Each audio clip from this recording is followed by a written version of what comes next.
बिस्मिल्लाहिर्रहमानिर्रहीम। मैं डॉक्टर सायरा हूँ और आज मैं आपसे डिस्कस करूँगी एनालिटिकल केमिस्ट्री का टॉपिक जो आपका है interaction of electromagnetic radiation with matter. लेकिन उससे पहले आप लोग जाहिर बात है 6th सेमेस्टर में हैं, पहले आप कुछ ना कुछ इसके बारे में नो हाउ रखते हैं। इवन आपने एफएससी में भी पढ़ा है कि interaction of electromagnetic radiation with matter कैसे होती है। When light passes through a sample it absorbs and the sample absorbs some wavelengths and the rest is emitted. The emitted wavelength shows some color. ये होता है basic principle कि जब light आप पास कर रहे हैं किसी भी सैंपल से, वो कुछ हद तक सैंपल एब्जॉर्ब कर लेगा और बाकी जो है वो एमिट कर देगा। जो वो एब्जॉर्ब करेगा वो कलर आपको शो नहीं होगा, जो वो एमिट करेगा वो कलर आपको शो होगा। ये है इसका बेसिक प्रिंसिपल एब्जॉर्प्शन स्पेक्ट्रोस्कोपी का या interaction of electromagnetic radiation with matter कैसे होती है। सपोज आपके पास एक सॉल्यूशन है जिसमें आपने कॉपर डाला है। अब क्या होता है कि आप उस पर एक पूरी वेवलेंथ डालते हैं इलेक्ट्रोमैग्नेटिक रेडिएशन की। अब क्या है, उसमें से कुछ वेवलेंथ वो एब्जॉर्ब कर लेगा। वो कौन सी एब्जॉर्ब करेगा? वो हायर वेवलेंथ एब्जॉर्ब कर लेगा, यानी येलो कलर एब्जॉर्ब कर लेगा, और लोअर वेवलेंथ एमिट कर देगा, मीनिंग ब्लू कलर वो एमिट कर देता है। अब हमें जो कॉपर का सोल्यूशन है वो ब्लू नजर आता है। क्यों? क्योंकि उसने कुछ रेडिएशन जो है वो एब्जॉर्ब कर ली है, मतलब उसने इंटरेक्ट कर लिया है रेडिएशन के साथ। इसी तरह से आपने अगर देखा हो कि MnO4 सोल्यूशन आपको पर्पल कलर का नजर आता है। वो क्यों नजर आता है? जब MnO4 सोल्यूशन से लाइट पास होगी उसमें से वो ग्रीन कलर एब्जॉर्ब कर लेता है और एमिट कर देता है रेस्ट ऑफ वेवलेंथ। अब रेस्ट ऑफ वेवलेंथ जिसका कम्प्लीमेंट्री कलर है वो है पर्पल, इसलिए वो आपको पर्पल शो होता है। तो हर केमिकल कंपाउंड या हर मॉलिक्यूल डिफरेंट कलर एब्जॉर्ब करता है। जब वो डिफरेंट वेवलेंथ एब्जॉर्ब करता है तो डिफरेंट कलर इस वजह से वो शो करता है। वो कौन सा शो करता है? कम्प्लीमेंट्री कलर शो करता है। अब इसका फायदा क्या है? हम क्यों इसको स्टडी करते हैं? हम इसको इसलिए स्टडी करते हैं कि देखें, आपने जैसे ब्लड में से यूरिया डिटरमिन करना है। आप कैसे डिटरमिन करेंगे? यूरिया एक ऑर्गेनिक कंपाउंड है, इसमें C डबल बॉन्ड O है। ये क्या करता है? लाइट एब्जॉर्ब करता है। अब आपको इसकी स्पेसिफिक वेवलेंथ पता है, आप अपना सैंपल रन करेंगे, आप देखेंगे अगर सपोज उसने 320 नैनोमीटर पे एब्जॉर्ब कर लिया, आप कहेंगे यूरिया है। और जितनी ज्यादा उसकी इंटेंसिटी होगी उतनी उसकी अमाउंट है। जितनी ज्यादा इंटेंसिटी एक चीज की शो हो रही है उतनी उसकी अमाउंट है।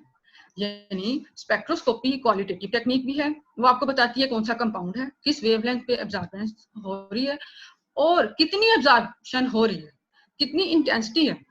जितनी इंटेंसिटी है वो बताता है इसकी कितनी क्वांटिटी है, और किस वेवलेंथ की एब्जॉर्प्शन हो रही है ये बताता है इसकी कितनी, ये कौन सा कंपाउंड है। तो आपने पहले भी देखा हुआ है कि जब हम किसी भी सॉल्यूशन पे डालते हैं, जैसे अगर आपने एक अपने कैल्शियम डिटरमिन करना है या शुगर डिटरमिन करना है, तो क्या करेंगे? आप अपने ब्लड का सैंपल लेंगे, उसको स्पेक्ट्रोमीटर में डालेंगे और उससे आप स्टडी करेंगे कि कितनी वेवलेंथ एब्जॉर्ब हुई है और कितनी बाकी एमिट हो गई है। जो एमिट हो गई है वो आपको उसका कलर शो करेगी और वो ही बताएगी कि इसकी फलानी वेवलेंथ पे ये एब्जॉर्ब हो रहा है और इसकी कितनी इंटेंसिटी है। अगर आपके ब्लड में यूरिया ज्यादा है, बहुत ज्यादा इंटेंसिटी शो हो जाएगी। अगर कम है तो कम इंटेंसिटी शो होगी। अगर बिल्कुल नहीं है तो एब्जॉर्बेंस शो ही नहीं होगी। तो इसका जो इसकी फंडामेंटल्स हैं, हमने एब्जॉर्प्शन स्पेक्ट्रोस्कोपी पे पहुंचे कैसे, आपको पता है। पहले सबसे पहले बोहर्स मॉडल के बाद पहले हमारे पास क्या आया था? क्वांटम थ्योरी जो है वो आई। क्वांटम थ्योरी किस चीज पे रिलाय करती है?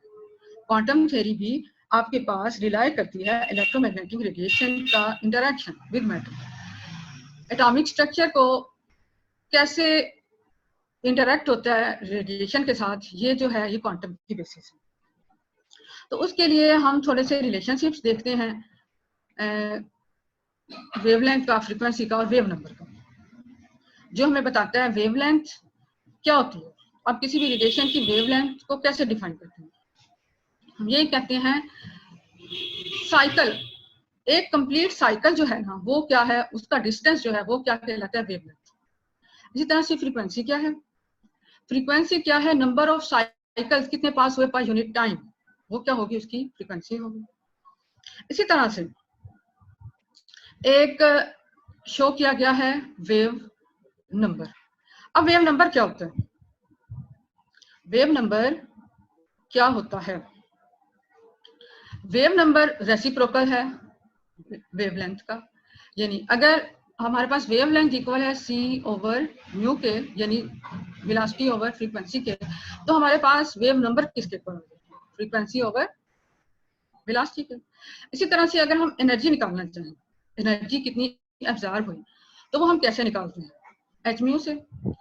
एच म्यू किसके इक्वल आ जाएगा? एच सी बाई लैम्डा के। ये तो हैं टर्म्स जो कॉमनली यूज होती हैं इंटरैक्शन ऑफ रेडिएशन को मेजर करने के लिए। उसके बाद हम सबसे पहले देखते हैं कि इलेक्ट्रोमैग्नेटिक स्पेक्ट्रम है क्या और वो कैसे बनता है, और इसकी बेसिस पे हम फिर कैसे एब्जॉर्प्शन को स्टडी करते हैं। आपको पता है कि जो हायर वेवलेंथ की लाइट्स हैं वो किस तरफ लाई करती हैं? Gamma rays, X rays. इनकी फ्रीक्वेंसी बहुत ज्यादा है या इनकी एनर्जी बहुत ज्यादा है। उसके बाद आ जाता है आपके पास, आप मेरी स्क्रीन देख रहे होंगे, उसके पास हमारे पास आ जाता है अल्ट्रावायलेट। अल्ट्रावायलेट में एक बहुत लोअर वेवलेंथ है 10 नैनोमीटर। उसके बाद हमारे पास आ जाती है 190 नैनोमीटर टू 380 नैनोमीटर, जो है ये हमारे पास हम आमतौर पर स्टडी करते हैं। हम 190 नैनोमीटर से बिलो वाला आमतौर पे स्टडी नहीं कर सकते। हमारे पास जो इंस्ट्रूमेंट्स होते हैं वो 190 टू 380 तक होते हैं, और वो हमें क्या बताते हैं? वो हमें बताते हैं कि अल्ट्रावायलेट का ये स्पेक्ट्रम है 190 टू 380 नैनोमीटर में जो लाइट फॉल कर रही है वो क्या है? Ultraviolet radiation. अल्ट्रावायलेट रेडिएशन के बाद हमारे पास आ जाता है विजिबल रेडिएशन। विजिबल रेडिएशन जो है वो 380 टू 780 नैनोमीटर होती है। फिर बिल्कुल उसके साथ ही विजिबल रेडिएशन के साथ ही आपके पास क्या शुरू हो जाता है? Infrared radiation. इसी तरह से उससे और बिलो जाए तो रेडियो वेव्स आ जाती है। हम आमतौर पे जो हमारी स्पेक्ट्रोस्कोपी है या एब्जॉर्प्शन स्पेक्ट्रोस्कोपी है उसमें स्टडी करते हैं अल्ट्रावायलेट और विजिबल रेडिएशन और कुछ हद तक इंफ्रारेड रेडिएशन को। जो विजिबल और यूवी रेडिएशन है इसका इंटरेक्शन स्टडी करना बहुत आसान है। ये हमारे लिए लाइट जनरेट करना भी बहुत आसान है, इसके स्पेक्ट्रोमीटर बनाना भी बहुत आसान है उसके मुकाबले में, और ये हमें क्वांटिटेटिव एनालिसिस भी दे देती है और क्वालिटेटिव भी दे देती है। उसके साथ अगर हम देखें इंफ्रारेड, ये हमें ये तो बता देती है। आपको पता है कि इंफ्रारेड रेडिएशन जो है ये हमें इंफॉर्मेशन देती है किसकी? फंक्शनल ग्रुप्स की। मतलब हमें मॉलिक्यूलर नेचर बता देती है, हमें क्वालिटेटिव एनालिसिस बता देती है, लेकिन क्वांटिटेटिव इससे इतना नहीं हो सकता। तो हम ज्यादा फोकस अपने इस लेक्चर में करेंगे यूवी विजिबल स्पेक्ट्रम पे, यानी अल्ट्रावायलेट विजिबल रेडिएशन पे। आज जो हम पढ़ रहे हैं ये मैं आपको पढ़ा रही हूँ जीडी क्रिश्चियन की बुक है एनालिटिकल केमिस्ट्री की, उसका चैप्टर 16 है। मैं आप लोगों को ये बुक भी शेयर कर दूंगी और अपनी स्लाइड्स भी शेयर कर दूंगी। अगर आपको शो हो रही है मेरी स्क्रीन, आप उसमें देख सकते हैं। इंटरेक्शन ऑफ रेडिएशन से मैंने स्टार्ट किया है, मैंने आपको थोड़ा सा इसका इंट्रोडक्शन बताया, उसके बाद मैंने इलेक्ट्रोमैग्नेटिक स्पेक्ट्रम शो स्टार्ट किया। उसका मैंने आपको ब्रीफ जो है वो बता दिया है कि कहाँ से लेके कहाँ तक हम पढ़ेंगे। हम यूवी विजिबल स्पेक्ट्रम ज्यादा पढ़ेंगे, ठीक है। अब यूवी विजिबल में मैंने आपको पहले एग्जांपल्स भी दिए, कॉपर की दी है। कॉपर मैंने बताया है कि वो ब्लू लाइट एमिट करता है, ये भी किस में आ जाता है? विजिबल रीजन में आ जाता है।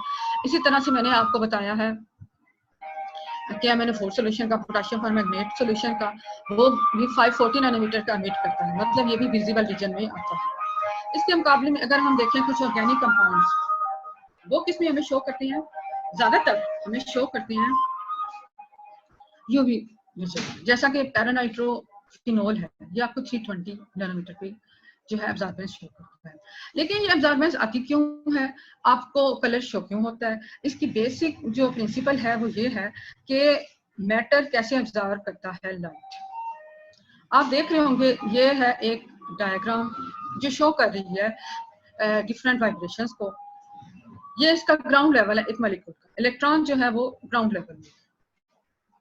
लेवल में एक इलेक्ट्रॉनिक एनर्जी लेवल है। इलेक्ट्रॉनिक एनर्जी लेवल क्या है? N1 N2 हो गया।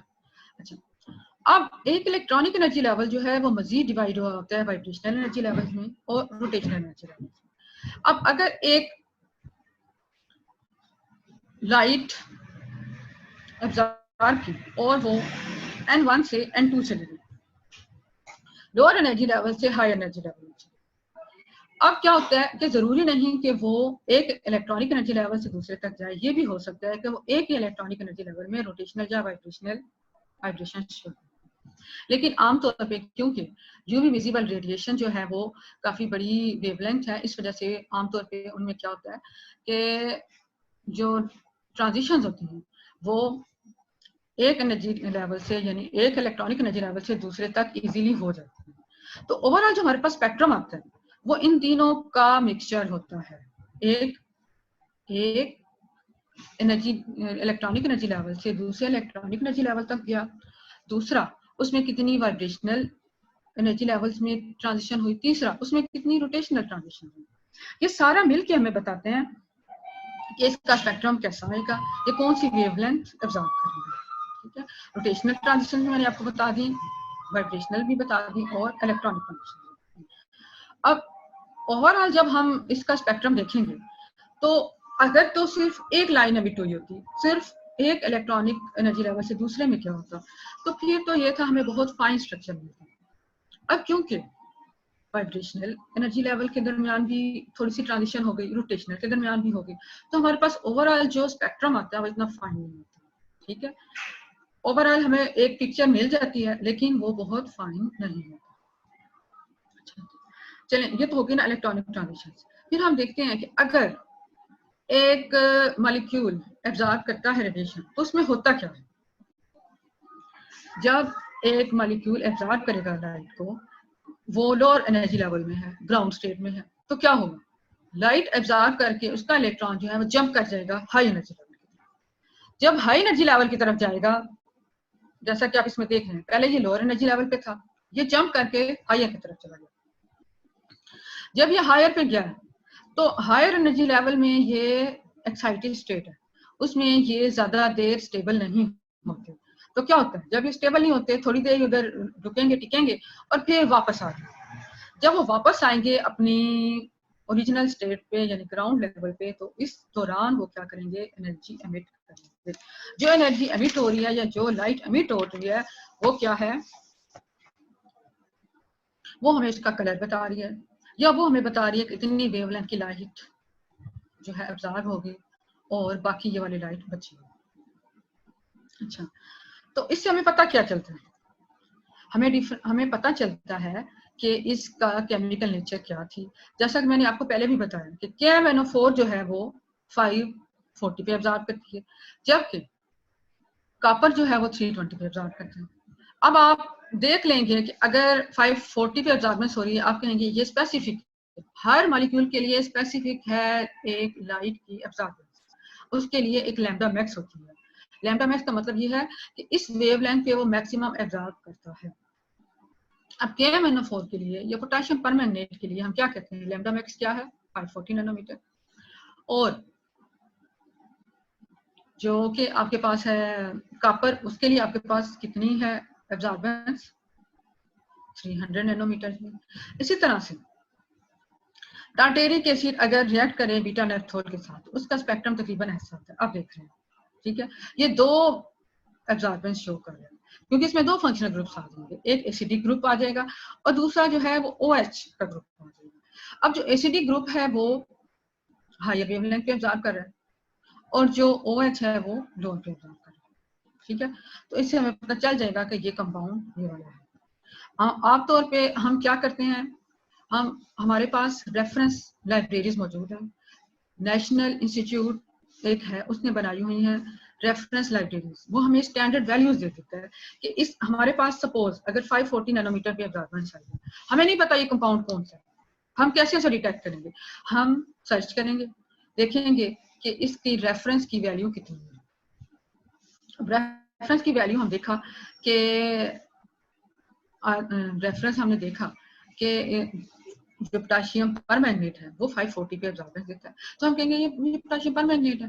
ठीक है, यानी जब लाइट एब्जॉर्ब होती है तो उसमें क्या होता है, एक मॉलिक्यूल का इलेक्ट्रॉन लोअर एनर्जी लेवल से हायर एनर्जी लेवल पे जाता है, हायर एनर्जी लेवल से वापस जब आता है तो इस दौरान वो लाइट एमिट करता है, और इस लाइट की एमिशन से हम देख लेते हैं, डिजिटली हम उसको मेजर कर लेते हैं और हम देख लेते हैं कि ये कंपाउंड ये है, ठीक है।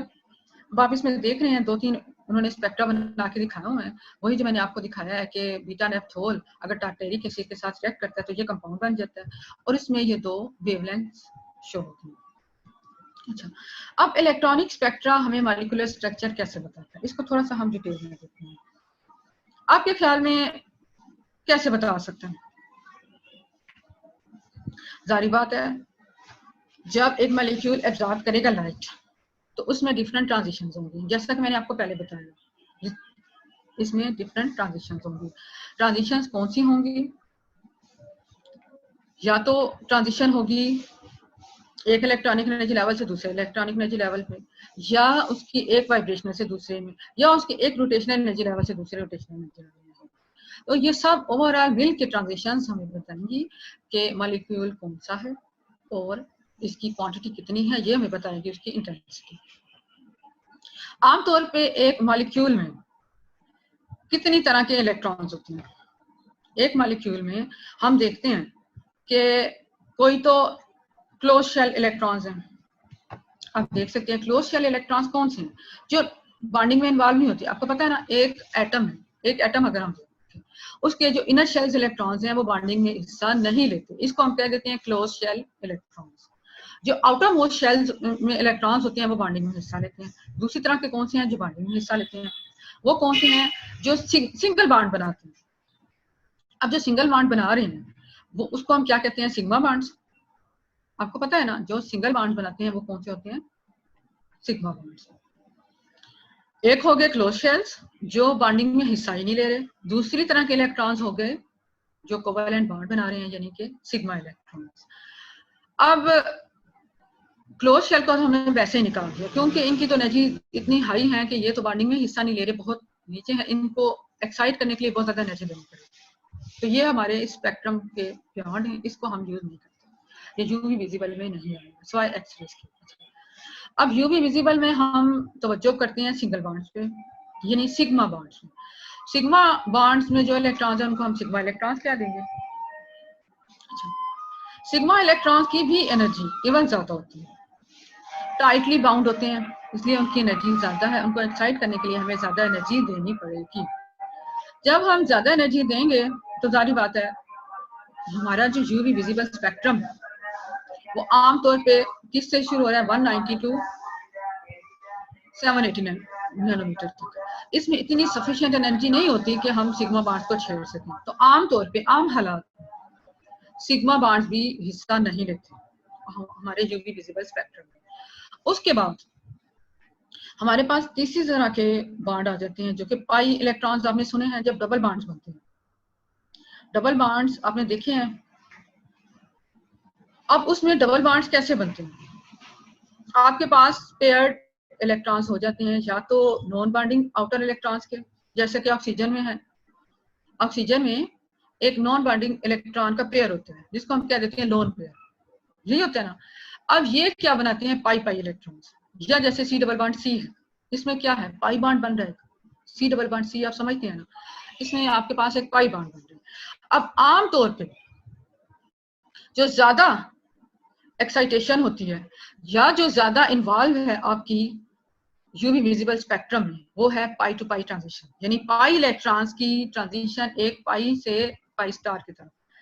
पाई है लोअर एनर्जी लेवल का और पाई स्टार कौन सा है? हायर एनर्जी लेवल का। पाई से पाई स्टार में जब ट्रांजिशन होती है तो वो क्या है?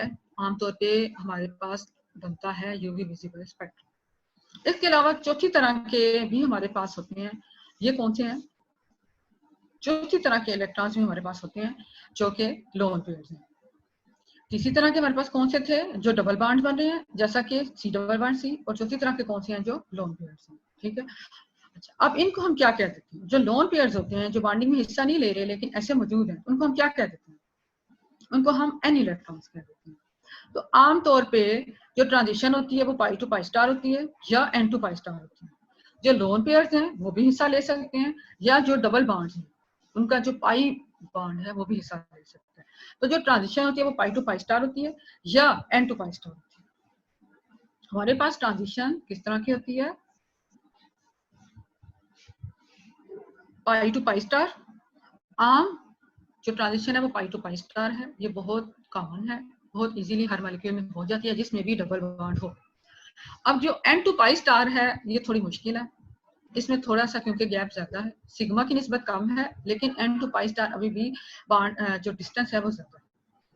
अब एन टू पाई स्टार जो डिस्टेंस है वो क्या है, कितना है, वो लेस देन 200 पे होता है, यानी 180 से नीचे तक होता है, इससे ऊपर ये नहीं होता। ठीक है, तो हम क्या कहेंगे, आमतौर पर जो ट्रांजिशन होती है वो पाई टू पाई स्टार है, rarely n to pi star भी हो जाती है, लेकिन एन टू पाई स्टार में हमें ज्यादा एनर्जी देनी पड़ती है। ठीक है, अब हम ये देखते हैं, आपके पास एक सिंपल एग्जांपल ये देखिए, एक सी डबल बॉन्ड ओ आपके पास है, कार्बोनाइल कार्बन, इसमें अगर ट्रांजिशन होती है पाई टू पाई स्टार तो क्या हो जाता है, सी पे पॉजिटिव चार्ज आ गया, ओ पे नेगेटिव आ गया, आपके पास एक ट्रांजिशन हो गई। जब इधर से इलेक्ट्रॉन मूव कर गया ऑक्सीजन की तरफ, तो ये ट्रांजिशन क्या हुई, पाई टू पाई स्टार ट्रांजिशन। और इस दौरान जो है वो इलेक्ट्रॉन शो करता है क्या, यूवी विजिबल स्पेक्ट्रम। ऊपर वाली होगी पाई टू पाई स्टार। अब नीचे देखिए, जो ऑक्सीजन का लोन पेयर है, अगर वो इसमें इन्वॉल्व होता है, सी ट्रिपल बॉन्ड ओ बने, तो ये है एन टू पाई स्टार। इसीलिए आपने रेयरली कभी सी ट्रिपल बॉन्ड ओ देखा होगा, आपने ये कार्बोकेटाइन तो बहुत बार देखा है, लेकिन आपने सी ट्रिपल बॉन्ड ओ बहुत कम देखा है, क्योंकि इसके लिए हाई एनर्जी चाहिए, लेस देन 200 नैनोमीटर, जो कि हमारे लिए मुश्किल है अचीव करना, लेकिन होता है। तो हम क्या कहेंगे कि मेन हाई इंटेंसिटी जो ट्रांजिशंस हैं वो कौन सी हैं, pi to pi star transitions, और जो दूसरे नंबर पे रेयर ट्रांजिशन हैं वो कौन सी हैं, n to pi star transition. ठीक है, अब pi to pi star transition तो किसी भी डबल बॉन्ड मॉलिक्यूल में हो जाएगी, सी डबल बॉन्ड ओ है, सी डबल बॉन्ड सी है, कुछ भी है। लेकिन जो एन टू पाई स्टार है ये किस में हो सकती है, ईथर में, कीटोन में भी हो जाती है, लेकिन रेयरली। इसके अलावा जिसमें भी लोन पेयर है उसमें क्या होगी, एन टू पाई स्टार, जैसा कि अमाइंस में होगी, अल्काइल अमाइंस में होगी, जिसके साथ सल्फर है, आपको पता है सल्फर में भी हमारे पास लोन पेयर होता है।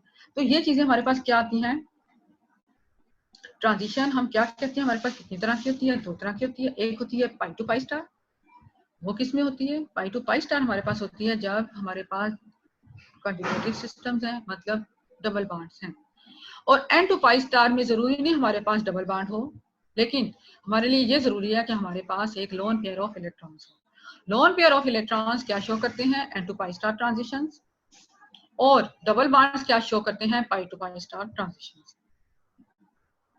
क्लियर है? हमने अब तक क्या देखा कि इंटरेक्शन ऑफ रेडिएशन कैसे होती है मैटर के साथ। हमने पहले देखा कि स्पेक्ट्रोस्कोपी है क्या, एब्जॉर्प्शन ऑफ रेडिएशन है।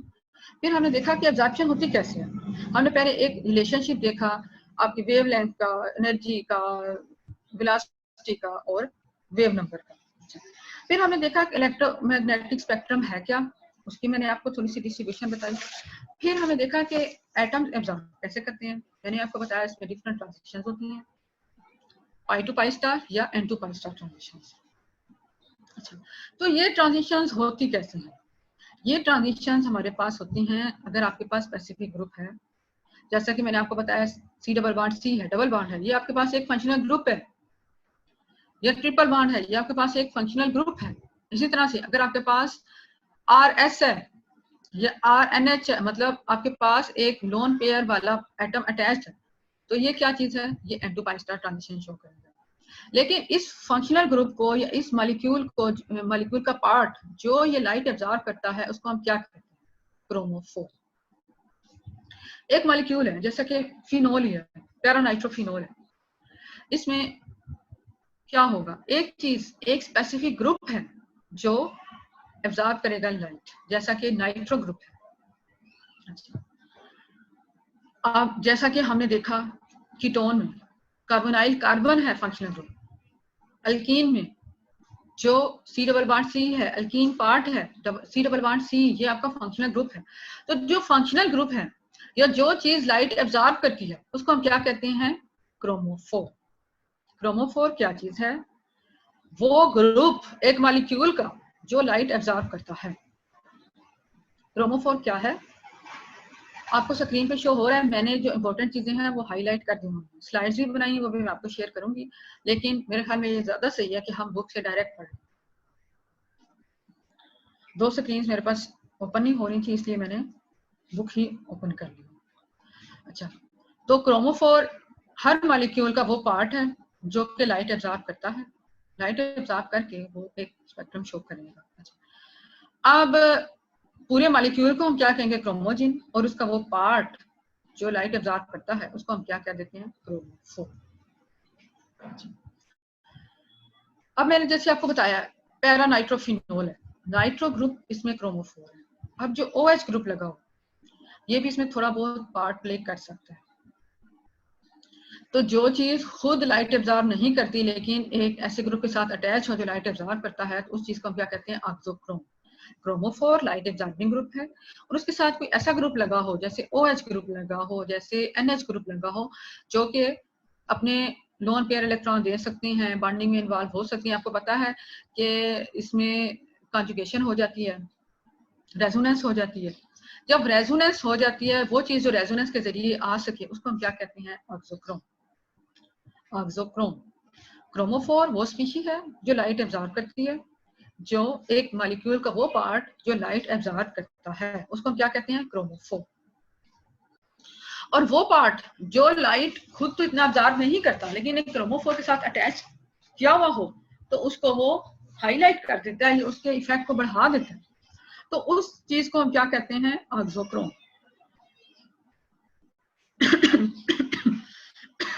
क्रोमोफोर की मैंने आपको एग्जांपल दिया है, नाइट्रो ग्रुप हो गया, सी डबल बॉन्ड सी हो गया, अच्छा सी ट्रिपल बॉन्ड सी हो गया, सी डबल बॉन्ड ओ हो गया, ये सब क्या चीजें हैं? ये ग्रुप्स हैं क्रोमोफोर। ऑक्सोक्रोम क्या है? एक फंक्शनल ग्रुप के साथ और एक और फंक्शनल ग्रुप लग जाए जो खुद ऐसे जितनी एब्जॉर्ब नहीं करता लेकिन उसके इफेक्ट को एनहांस कर देता है, इसको हम क्या कहते हैं? ऑक्सोक्रोम। ऑक्सोक्रोम का क्या मतलब है? एनहांसिंग। अब एनहांसिंग ग्रुप्स कौन कौन से हैं? हाइड्रोजन ग्रुप हो गया, अमीनो ग्रुप हो गया और हेलोजन। अब ये जो एनहांसिंग ग्रुप्स हैं ये क्या करते हैं? ये N2 पाई कॉन्जुगेशन करते हैं, रेजोनेंस करते हैं। बेसिकली एक मॉलिक्यूल में जो एब्जॉर्बेंस हो रही है ऑक्सोक्रोम के जरिए हो रही है, उसमें जो भी अनसैचुरेटेड ग्रुप है या फंक्शनल ग्रुप है जो लाइट एब्जॉर्ब कर सकता है, ऑक्सोक्रोम क्या करता है? रेजोनेंस के जरिए। आप लोग ऑर्गेनिक में भी रेजोनेंस पढ़ के आए हैं, आपको थोड़ा सा अंदाजा होगा रेजोनेंस क्या होती है। रेजोनेंस की वजह से आपके जो लोन पेयर्स हैं वो बॉन्डिंग में हिस्सा ले लेते हैं। अब ऑक्सोक्रोम में आ जाते हैं hydrogen groups, amino groups and halogen. अब मैंने आपको शुरू में ही बताया था कि जो इलेक्ट्रॉन्स N टाइप हैं, मतलब जो लोन पेयर्स हैं, अब वो क्या करेंगे? N2 पाई स्टार ट्रांजिशन कर देंगे। अब क्या होगी? पाई टू पाई स्टार ट्रांजिशन भी हो रही है, N2 पाई स्टार भी हो रही है, तो हम इसको क्या कह देते हैं? ओवरऑल N2 पाई कॉन्जुगेशन हो रही है। N भी आ रहे हैं, पाई भी आ रहे हैं, तो इस वजह से इसमें N पाई कॉन्जुगेशन है। ठीक है। अब अगर आपके पास सिर्फ एक चीज थी, एक ग्रुप था, जैसा कि आपके पास एसीटोन है, अब वो एक स्पेसिफिक वेवलेंथ को एब्जॉर्ब करता है। ठीक है। इसी तरह से आपके पास अगर नाइट्रो बेंजीन है, वो एक स्पेसिफिक वेवलेंथ एब्जॉर्ब करती है, लेकिन अगर इसके साथ हम एक और ग्रुप लगा दें ऑक्सोक्रोम, जैसे कि नाइट्रो बेंजीन के साथ हम फिनोल लगा दें, OH लगा दें, तो अब वो क्या हो जाएगा? नाइट्रो फिनोल हो जाएगी। अब नाइट्रो बेंजीन सपोज आपके पास एब्जॉर्ब कर रही थी 500 पे, जब हमने उसके साथ OH भी लगा दी, अब उसने 540 पे एब्जॉर्ब करना शुरू कर दिया, 530 पे एब्जॉर्ब करना शुरू कर दिया, मतलब उसने उसकी एब्जॉर्बेंस की वेवलेंथ बढ़ा दी। ये जो वेवलेंथ बढ़ी है ये किस वजह से बढ़ी है? रेजोनेंस इफेक्ट की वजह से। और ये जो रेजोनेंस इफेक्ट है ये कहलाता क्या है? बेथोक्रोमिक शिफ्ट। बेथोक्रोमिक शिफ्ट क्या है कि आप उसके साथ ऐसा ग्रुप अटैच करें, जैसा कि नाइट्रोबेंजीन है, उसके साथ एक और ऐसा ग्रुप अटैच करें, जो कि उसकी एब्जॉर्बेंस की वेवलेंथ को बढ़ा दे, लॉन्गर वेवलेंथ को एब्जॉर्ब करे। वो लॉन्गर वेवलेंथ क्यों एब्जॉर्ब कराएगा? क्योंकि वो रेजोनेंस कर लेगा। अब रेजोनेंस की वजह से इसमें बेंथोक्रोमिक शिफ्ट आ जाएगी। तो एक नाइट्रोबेंजीन की एक स्पेसिफिक वेवलेंथ थी, लेकिन जब हमने उसके साथ OH ग्रुप लगा दिया तो उसकी अब वेवलेंथ चेंज होगी। देखा जाए तो अब उसका स्ट्रक्चर भी चेंज हो गया, इसी वजह से उसकी वेवलेंथ चेंज हो गई है। अब वो डिफरेंट वेवलेंथ पे एब्जॉर्ब करना शुरू किया। सपोज उसने हायर वेवलेंथ पे एब्जॉर्ब करना शुरू किया तो इसको हम क्या कहेंगे? बेंथोक्रोमिक शिफ्ट। ठीक है। इसी तरह से एक और तरह की इफेक्ट आ सकता है कि हम कोई ऐसा ग्रुप लगाएं जो इलेक्ट्रॉन विड्रॉइंग हो। आप एक नाइट्रोबेंजीन के साथ एक और नाइट्रो ग्रुप लगाएं, डाइनाइट्रोबेंजीन। अब वो इलेक्ट्रॉन विड्रॉइंग है, इस वजह से वो क्या करेगा? उसकी वेवलेंथ ऑफ एब्जॉर्बेंस को कम कर देगा। हमने OH लगाया या NH लगाया, वो उसकी वेवलेंथ ऑफ एब्जॉर्बेंस को बढ़ाएगा।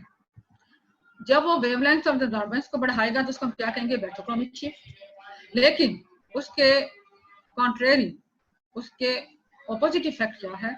अगर हम नाइट्रोबेंजीन के साथ एक और नाइट्रो ग्रुप लगाएंगे, अब आप देख सकते हैं जब नाइट्रो ग्रुप हमने एक और लगा दिया तो वो आपको पता है डीएक्टिवेट करता है। अब इस तरह से वो क्या करेगा कि उसकी एब्जॉर्बेंस ऑफ वेवलेंथ को कम कर देगा। तो ये क्या कहलाएगा? Effect hypsochromic effect. तो ऑक्सोक्रोम दो तरह के इफेक्ट प्ले करते हैं, एक करते हैं बेंथोक्रोमिक शिफ्ट, दूसरा करते हैं हिप्सोक्रोमिक शिफ्ट।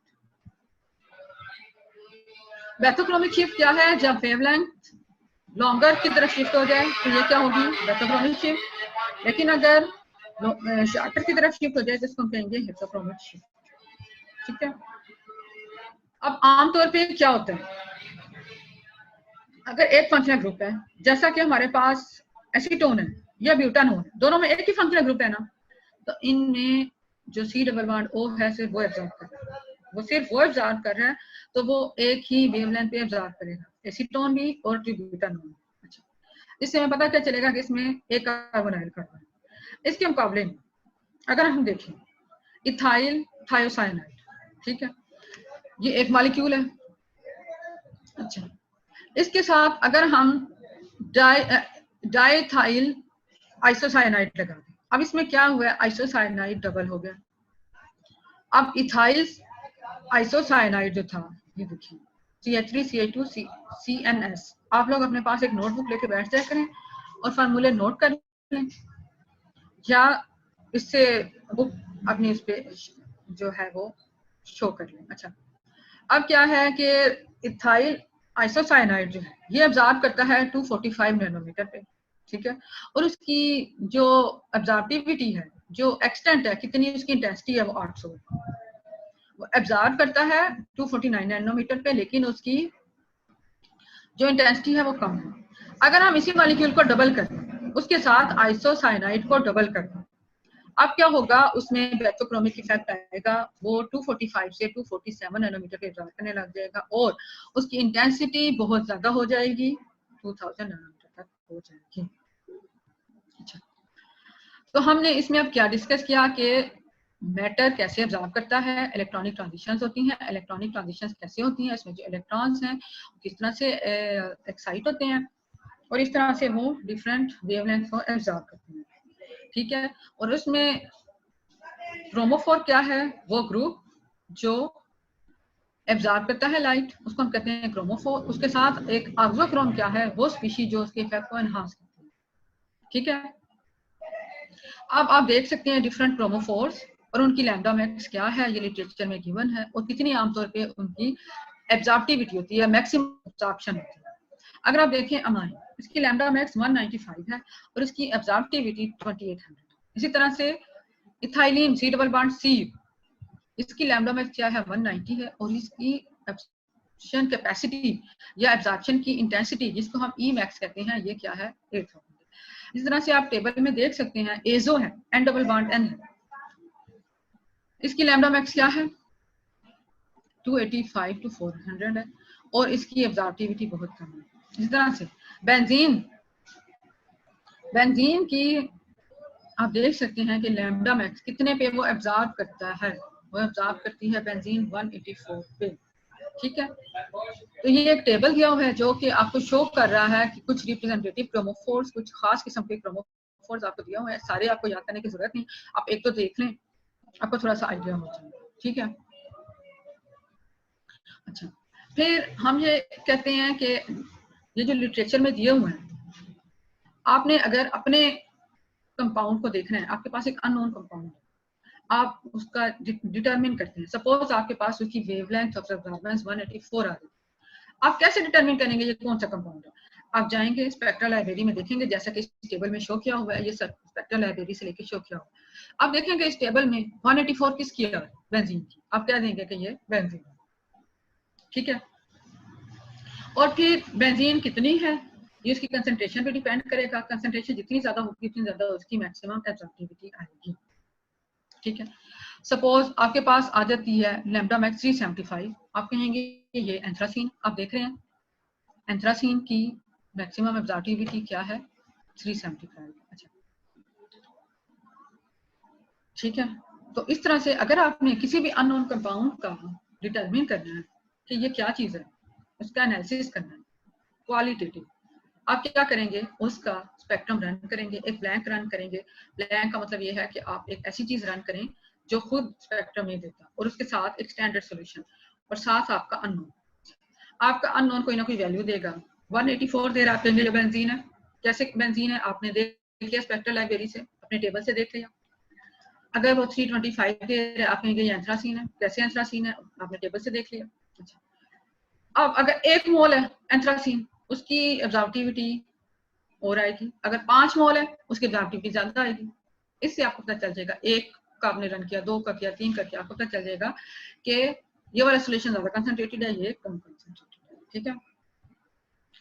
तो हम कैसे मालूम कर सकते हैं किसी भी मॉलिक्यूल की एब्जॉर्प्टिविटी? आपके स्पेक्ट्रोमीटर में आप के पास एक क्यूबिट होती है, उसमें आपने अपना सैंपल डाला, सैंपल को आपने रन किया, आपको कोई ना कोई डिजिटल वैल्यू आ गई। सपोज 184 आ गई, 184 नैनोमीटर, आपने सीधा कह देना है ये बेंजीन है। अच्छा, 190 है, आपने सीधा कह देना है ये तो इथीन है, अल्कीन है, ठीक है। 375 आ रही है, आपने सीधा कह देना है ये तो एंथ्रासीन। कितनी है ये उसकी इंटेंसिटी पर डिपेंड करेगी। आप इंटेंसिटी और वेवलेंथ का चार्ट बनाएंगे, कितनी इंटेंसिटी ज्यादा है, आपके ये ज्यादा कंसंट्रेटेड है, ये कम, ठीक है। अच्छा, मेरे ख्याल में इतना काफी है।